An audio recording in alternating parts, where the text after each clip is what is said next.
O livro de Mateus, no capítulo 1, 21, o escritor, ele diz o seguinte: ela dará à luz a um filho, e lhes porá o nome de Jesus, porque ele salvará o povo dos pecados dele.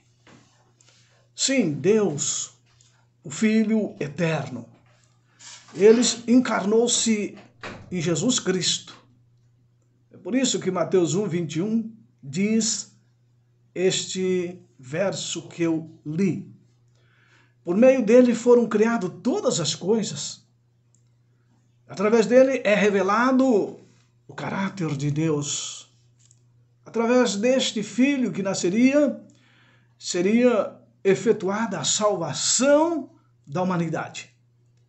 Através do filho Jesus Cristo, que nasceria de Maria, o mundo seria ou será julgado também. Para sempre, o Filho é verdadeiramente Deus. Ele se tornou também verdadeiramente homem. Jesus Cristo, o Filho de Deus. Ele foi concebido pelo Espírito Santo, nasceu da Virgem Maria. Ele viveu e experimentou a tentação como ser humano, mas em sua vida ele exemplificou perfeitamente a justiça e o amor de Deus. Por seus milagres, ele manifestou o poder de Deus e também atestou que era o Messias, o prometido de Deus. Ele sofreu, morreu voluntariamente lá na cruz pelos meus e pelos teus pecados. E tomou o nosso lugar, morrendo na cruz. Ele foi ressuscitado ao terceiro dia, ressuscitado dentre os mortos, ascendeu ao céu para ministrar lá no santuário celestial em meu e em seu favor. E ele virá outra vez. Sim, o Jesus que nasceu da Virgem Maria virá em glória e majestade para o livramento final do seu povo. E assim restaurar todas as coisas. O deserto. O deserto, ele converteu-se num verdadeiro pesadelo de víboras ardentes. Lembra dessa história? De Números 21? A serpente enroscava-se debaixo das panelas, vamos assim dizer. A serpente se enrolava nas escadas, se enrolava entre os brinquedos das crianças. A serpente ali pelo quintal da casa. As serpentes, elas esperavam inquietas ali, quem sabe, na esteira de dormir, nos caminhos, na lavoura, na roça, em todo canto. Ali as serpentes estavam. E as presas, elas enterravam profundamente, as serpentes enterravam profundamente suas presas na carne das pessoas, injetando veneno mortal. E a Bíblia diz que aquele deserto que em ocasião anterior tinha sido o refúgio de Israel, agora se torna num campo de morte pelas serpentes. O deserto torna-se num campo de sepultura para o povo de Israel. Centenas de pessoas já jaziam mortas pelas serpentes. Percebendo então a sorte que os aguardava, os pais, as mães, homens e mulheres aterrorizados, eles correram à tenda de Moisés. Moisés, que é isto, Moisés? O que está acontecendo, Moisés? Moisés, nós precisamos de auxílio. Moisés, o que vamos fazer? E Moisés então intercede a Deus pelo povo. Ele clama a Deus pelo povo. E qual foi a resposta de Deus naquele momento trágico de morte naquele deserto. Deus diz: olha, Moisés, modele uma serpente com bronze e pendure ela bem alto em uma estaca. E de modo que aqueles que olharem para aquela serpente de bronze, eles serão curados. Faça isso, Moisés. Quem olhar para a serpente de bronze naquela haste será curado. A serpente, meus amados, ela sempre simbolizou Satanás. Quando nós olhamos para Gênesis 3, falando da serpente, simbolizando Satanás, quando olhamos para Apocalipse 12, também fala da serpente como o dragão, a antiga serpente, que é Satanás. E a serpente também simboliza o pecado. E agora?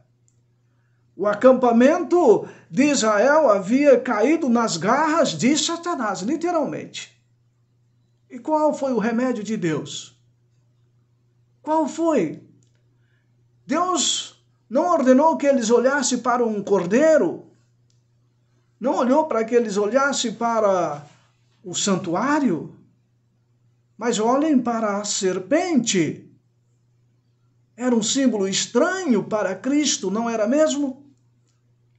Que símbolo estranho para Cristo? Ué, não entendo. Por que uma serpente que é símbolo de Satanás?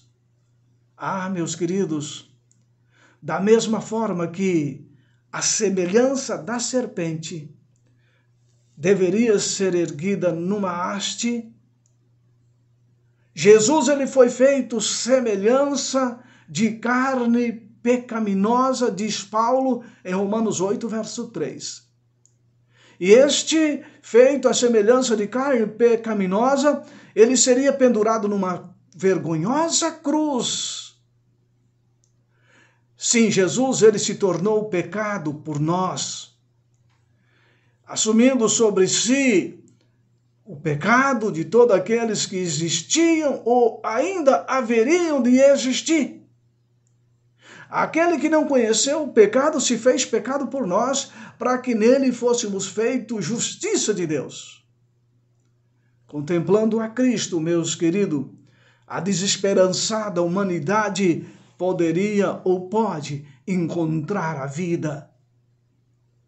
Sim, olhar para aquela cruz, olhar para aquela serpente naquela haste, ela estava simbolizando ali Jesus, que assumiria os meus e os seus pecados. Algum dia eu vi um vídeo de alguém pregando que Jesus se tornou pecador. Não, nunca. Ele sempre foi justo, ele não pecou.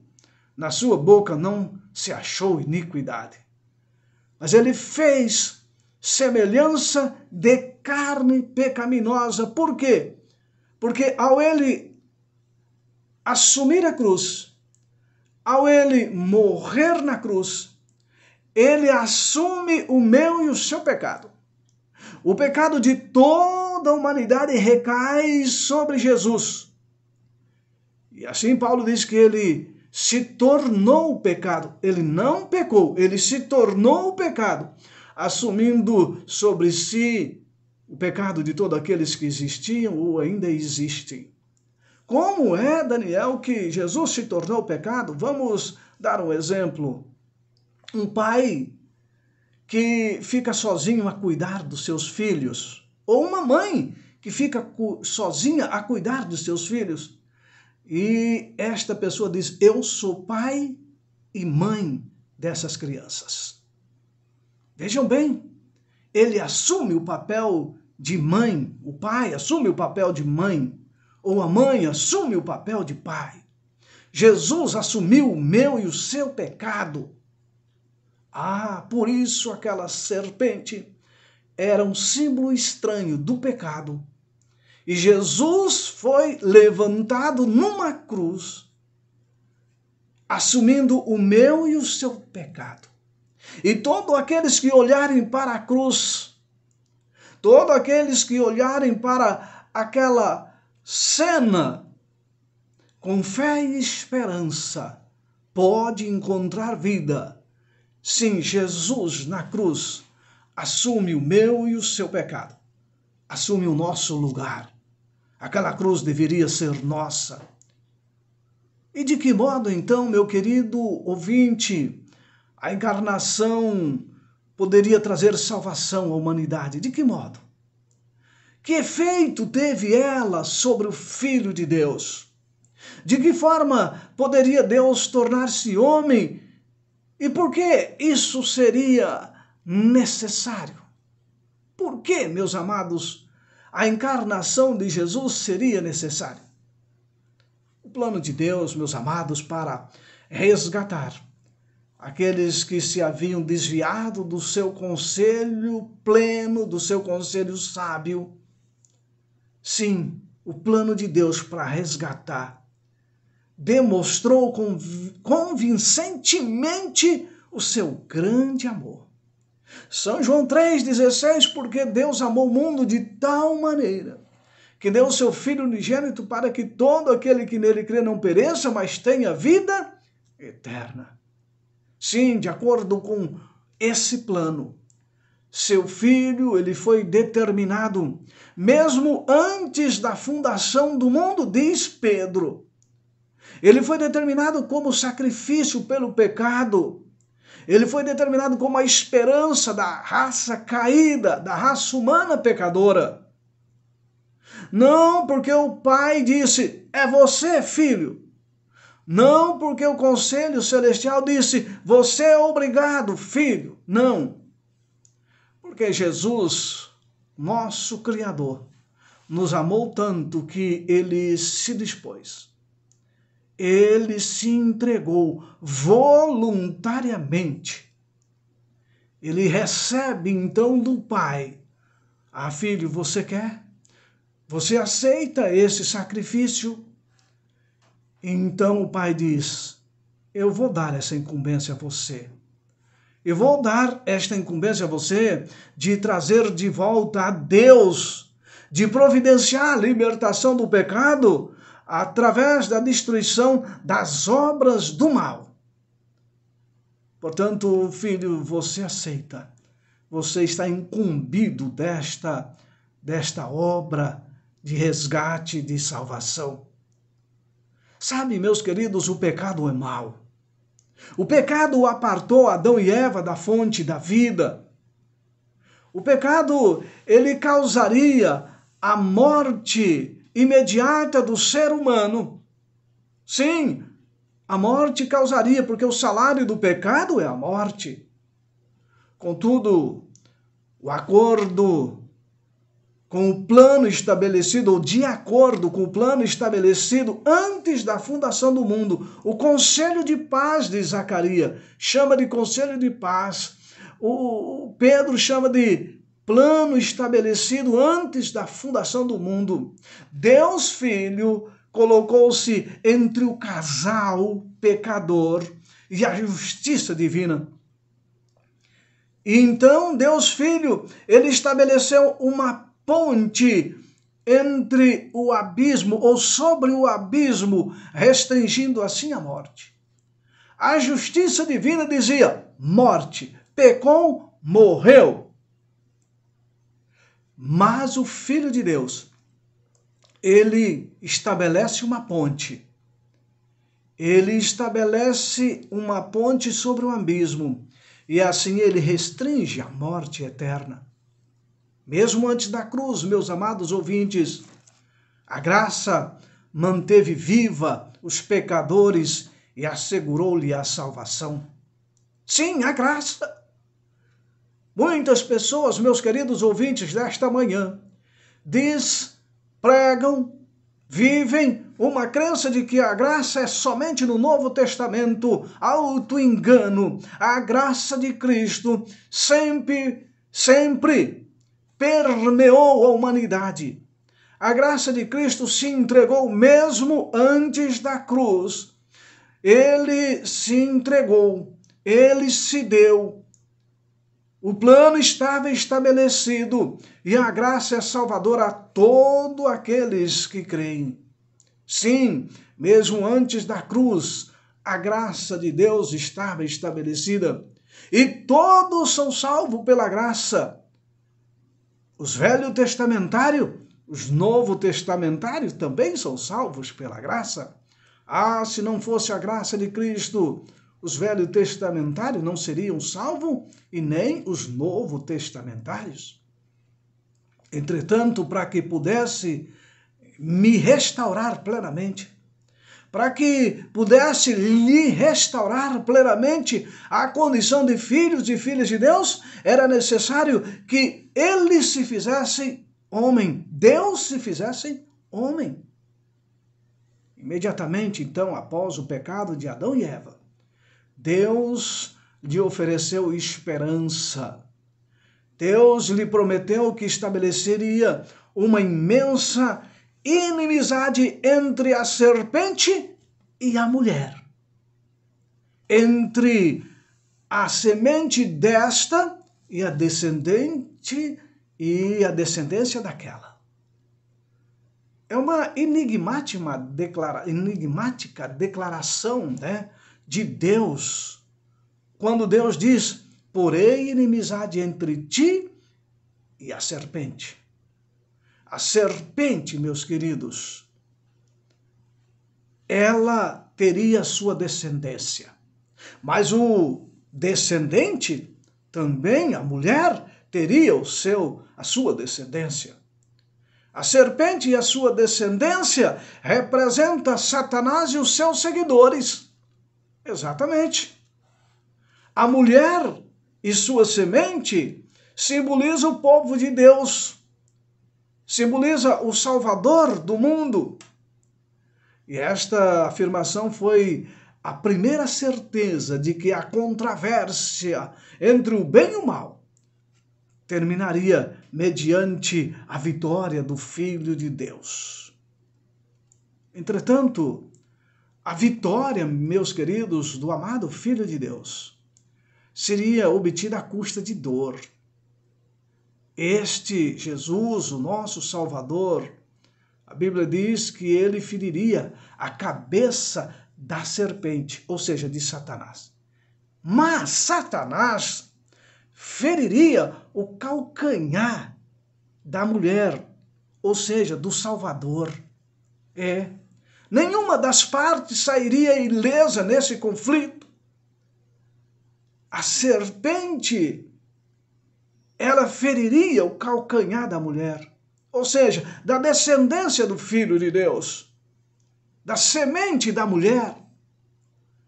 E o descendente, ele esmagaria a cabeça da serpente. Uma guerra, uma controvérsia, uma luta, uma guerra.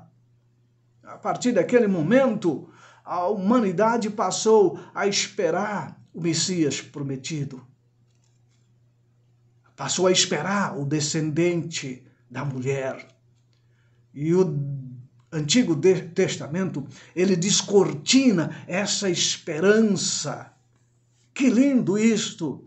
As profecias passaram ou antecipavam a mostrar o cumprimento desta profecia, desta promessa. O mundo, ele iria receber evidências confirmatórias da identidade do Filho de Deus, que haveria de nascer desse descendente da mulher. Após o surgimento do pecado, meu querido ouvinte, Deus instituiu na terra sacrifício de animais com o objetivo de ilustrar a missão do Salvador que viria. E esse sistema simbólico do sacrifício era dramatizado ou dramatizava a maneira pela qual o Filho de Deus haveria de erradicar o pecado. Sim, os sacrifícios do Antigo Testamento eram uma dramatização de como o Filho de Deus iria morrer na cruz do Calvário para perdoar os nossos pecados. Era uma dramatização de como Deus iria erradicar o pecado. Em virtude, então, do pecado, que pecado é transgressão da lei, diz João. Então, em virtude da transgressão da lei, a humanidade, ela defrontou-se com a morte. E Paulo diz que por um entrou o pecado, a morte. E a morte passou a todos os seres humanos. Então, o pecado demandava morte. Mas a lei divina demandava vida do transgressor, ou demandava a vida do transgressor. Ou seja, a morte, então, pecou, morreu. Mas no infinito amor de Deus, ele ofereceu o seu Filho, para que todo aquele que nele crê não morresse para sempre, mas tivesse a vida eterna. Ah, meus queridos, que incompreensível ato de condescendência, não é, meus queridos? Que incrível ato! Deus, o Filho eterno, dispôs a pagar vicariamente a penalidade do pecado, de forma a poder promover-nos perdão, reconciliação junto à divindade. Porque no Filho de Deus não há pecado. Se não há pecado, no Filho de Deus não há morte. A morte não é plano de Deus, nunca foi plano da divindade. Mas a transgressão demandava morte. Transgressão da lei, morte. Então o Filho de Deus se interpôs entre a vida e a morte. Ele se entregou à morte para nos dar vida. Ele cria uma ponte. Sabe, queridos, depois da saída dos israelitas lá do Egito, o sistema de sacrifício passou a ser conduzido num tabernáculo, como parte do relacionamento de concerto estabelecido por Deus, um relacionamento entre Deus e o seu povo. E foi Deus que estabeleceu esse concerto. E ele chama Moisés e diz: Moisés, construa para mim um tabernáculo, um santuário, para que eu possa habitar no meio de vocês. E ali então Moisés construiu o tabernáculo. E Deus estabeleceu ali os serviços. Vários serviços naquele santuário foram instituídos com o objetivo de ilustrar o plano da salvação. E quando nós olhamos as lições do antigo santuário, cada ilustração do santuário, cada cortina, cada móvel, cada processo de trabalho dos sacerdotes, dos levitas ali dentro, cada detalhezinho do santuário e dos serviços que ali eram exercidos, eles tipificavam o plano de salvação. Portanto, para entendermos bem o plano da salvação, é necessário entendermos bem as lições ilustradas pelo santuário do Antigo Testamento. E uma das ilustrações era de como obter o perdão. E a fim, então, de obter o perdão, o pecador arrependido, ele devia fazer o quê? Pegar um animal sacrificial, um animal sem qualquer defeito. O que representava aquele animal? Representando o Cordeiro de Deus. Por que um animal sem defeito? Sim, porque representava a ausência de pecado no Salvador prometido. Então o pecador deveria pegar aquele animal, ir até o santuário. Chegando ao santuário, ele seria recebido pelo sacerdote. Então, ali dentro do pátio do santuário, o pecador e o animal era levado. E ali o pecador colocava a mão sobre a cabeça do inocente animal, confessava o seu pecado, ali com a mão na cabeça daquele animalzinho, ele então confessava os seus pecados. Você leia Levítico 1 e você vai ver isto, e outros textos do livro de Levítico. E esse ato do pecador levar o animal diante do sacerdote, colocar a mão sobre a cabeça do animal, o sacerdote dava o cutelo para o pecador e esse o degolava. Ali era degolado o cordeiro. Sabe, queridos, esse ato, um ato terrível de sacrificar um animal inocente, simbolizava a transferência dos pecados do pecador culposo para a vítima, o animal inocente. Denotava assim claramente a natureza substitutiva do sacrifício. Portanto, o sacrifício era uma forma de substituir a morte do homem. O animal inocente substituía a morte do ser humano, porque ele era o pecador. Ele é que transgrediu a lei de Deus. Ele é que devia morrer, mas o animal assumia agora o lugar do homem. E ali, aquele animalzinho derramava o sangue, derramava o seu sangue ali. E aquele sangue era colocado nas pontas do altar, era aspergido também na cortina que separava o lugar santo do santíssimo. O sacerdote, ele ministrava aquela cerimônia. E tudo aquilo do derramamento de sangue é o que diz Paulo, ao escrevendo aos Hebreus, que sem derramamento de sangue não há remissão de pecados. Então, no passo seguinte, então, o pecador, ele sacrificava o animal, tornando assim evidente a tal natureza mortal do pecado. Alguém devia morrer pelo pecador. Ou alguém devia morrer pelo pecado. Que coisa, não?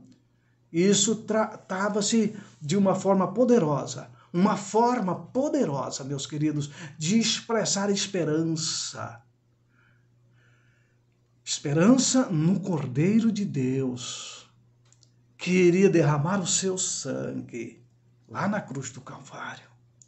Era o único caminho pelo qual o pecador poderia expressar sua fé. Ah, meus queridos, hoje eu olho para a cruz de Cristo. Você olha para a cruz de Cristo e vê o Cordeiro de Deus morrendo, derramando o seu sangue, para que eu não preciso de morrer vida eterna. Porque ele morreu por mim, ele morreu por você. Eu sou pecador, não preciso de derramar o meu sangue para me remir do pecado, porque Jesus derramou o seu sangue para me remir do pecado. Os velhos testamentários, ao fazer aquele sacrifício, eles estavam olhando também para o futuro, quando o Cordeiro iria morrer lá na cruz, derramando o seu sangue. Assim como nós olhamos Cristo morrendo na cruz, eles, os velhos testamentários, olhavam para o futuro, obtendo fé no sacrifício de Cristo, pela remissão dos nossos pecados. Ah, meus queridos, que lição! Uma lição maravilhosa, uma lição que nos mostra esperança, que levava a esperança aos velhos testamentários. O Cordeiro de Deus assumiria o meu e o seu lugar. Ele assumiu o meu e o seu lugar. Ele assumiu o lugar de todos os que pecaram, de Adão até a cruz, da cruz até o último que viver sobre esse planeta Terra. Sim, o Cordeiro assumiu o nosso lugar. Por isso, o livro de Mateus diz que a Virgem daria à luz a um filho, e o nome dele seria Jesus, porque ele salvaria o mundo dos seus pecados. Sim, meus amados, Jesus assumiu o meu e o seu lugar para me salvar. Salvar do quê, Daniel? Dos nossos pecados. O problema nesse mundo, meus queridos, é o pecado. É o pecado que nos separa de Deus. Mas Jesus, ele veio para estabelecer essa ponte entre o pecado e a vida eterna. Entre o abismo, que é o pecado, o abismo que o pecado causa entre nós e o Pai. Jesus veio ser esta ponte sobre esse abismo. Não é necessário mais a morte eterna, porque Jesus já assumiu em meu e em seu lugar. Vamos olhar para a cruz. Junto à cruz, há lugar para mim e para você. Vamos olhar para o Cordeiro que assumiu o meu e o seu lugar. Olhemos para a cruz cada dia. Expressemos fé. Vivemos esta fé no Filho de Deus. Creia no sangue expiatório, no sacrifício expiatório de Cristo. Vamos orar, Pai querido. Louvado seja o teu nome por esse plano maravilhoso. Plano de assumir o nosso lugar. Morrer numa cruz. Morrer pelo pecador que sou eu. Para nos dar a vida eterna. Louvado seja o teu nome. Que amor! Somos gratos a este amor maravilhoso. Não precisamos mais de nos submeter à morte eterna, porque o Senhor assumiu ela em nosso lugar. O Senhor vai voltar e vai nos resgatar, nos restaurar. Aqueles que morreram, o Senhor vai os ressuscitar e dar a herança eterna. Esperamos e almejamos por isso. Dá-nos poder, ó Pai, para viver a tua vontade. Oramos em nome de Cristo Jesus, o nosso Salvador. Amém e amém. Meu querido, agradeço a sua sintonia. Espero você no próximo programa, se assim Deus nos permitir. E até lá.